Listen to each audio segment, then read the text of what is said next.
Assalamu alaykum, hurmatli mahalla faollari.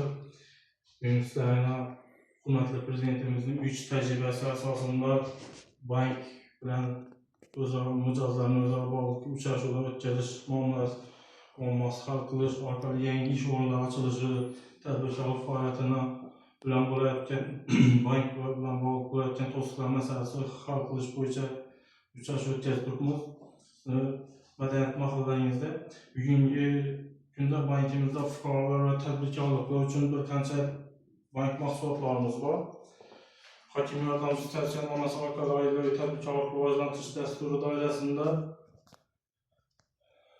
kreditlar, keyin bank biznesga birinchi qadam 17 milliongacha 27% dan 3 oylik imtiyoz davri bilan 2 yilga berib turadi. Bu tartib o'zgarib, hozir kunda 3 yilga o'zgardi.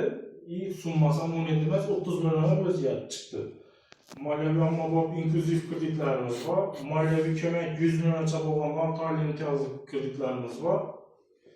Keyin kichik biznes 100 milliongacha 312 kreditlarimiz bor. Prezident qarori 312 bo'yicha bank omonatlari bor. Keyin 1 yillik, 1,5 yillik, 2 yillik omonatlar. 1 yillik omonatlar 16% dan, 1,5-2 yillik omonatlar 19% dan har oyda to'lab beriladi.